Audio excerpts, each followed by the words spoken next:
ARCA, ça signifie Atelier de recherche et de création en ameublement.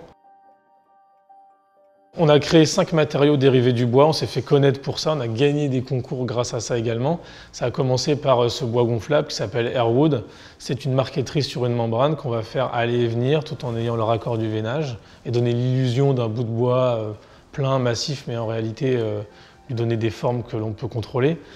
Pour donner un peu plus de fonction à cette matière, on a ouvert les poches pour en faire des poches de rangement. Ce matériau-là, il s'appelle Wood, il est très proche, mais avec d'autres fonctions et une autre construction. Là, c'est un sac à main extrêmement fin dont les 2 peaux peuvent se déformer pour venir accueillir des objets bien plus grands que son volume de base.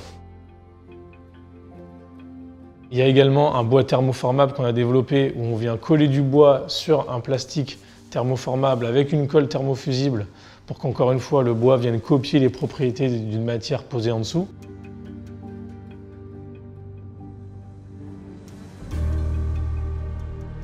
On a également le bois larmé, qui est un mixte entre des grilles de métal. On vient gaufrer le plaquage sur les grilles.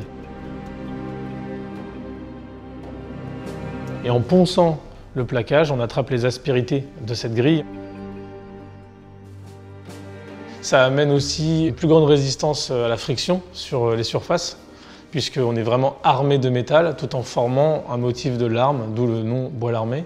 Ça a notamment servi à faire une série de sacs à main pour Hermès, un objet assez exceptionnel et une collaboration qui l'est tout autant. Avec ce bois larmé, on a aussi fait des badges pour le chanteur M, on a fait un coffret à montre, on a fait une moto.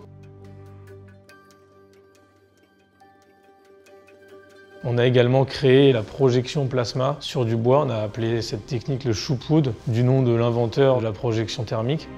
Ici, tout l'enjeu est de créer des objets qui ont des nouvelles fonctions en mixant la légèreté et la chaleur du bois avec l'isolation ou l'étanchéité que peuvent avoir un métal ou une céramique. Je me suis formé d'abord à la menuiserie, puis ensuite à l'ébénisterie. Arrivé en bac ébéniste, j'ai un prof d'art appliqué qui voit que sur les sujets qu'il nous impose, j'ai plein d'idées, ça foisonne et que j'ai besoin de noter tout le temps et d'écrire tout le temps et de dessiner. Il me dit tiens, intéresse-toi au design, à l'art contemporain. Et là d'un coup ça explose, quoi. J'ai l'éventail qui s'ouvre, il y a plein de choses à inventer, il y a tout à faire et c'est mon tour. Voilà comment c'est arrivé.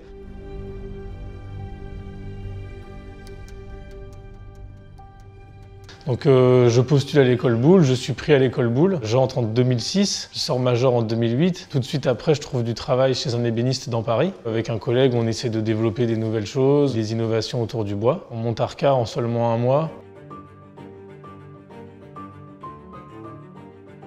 Trouver les locaux, acheter les machines, et puis c'était parti quoi. Aujourd'hui on est 11, on a commencé à 2. On avait l'ambition de développer des nouveaux matériaux et puis aussi de constituer une équipe. Le travail le plus compliqué finalement avec ces procédés, où on doit réussir à trouver des fonctions uniques liées à ces procédés. On ne doit pas pouvoir réaliser l'objet avec un autre procédé, sinon ça ne m'intéresse pas. Il faut vraiment que la fonction apportée par la technique ne soit pas répétable avec un autre procédé. Et ce désir d'un peu d'essayer de faire autre chose, de faire différemment, de casser les codes, de donner de nouvelles fonctions et de faire des meubles qui ne ressemblent pas à des meubles parfois.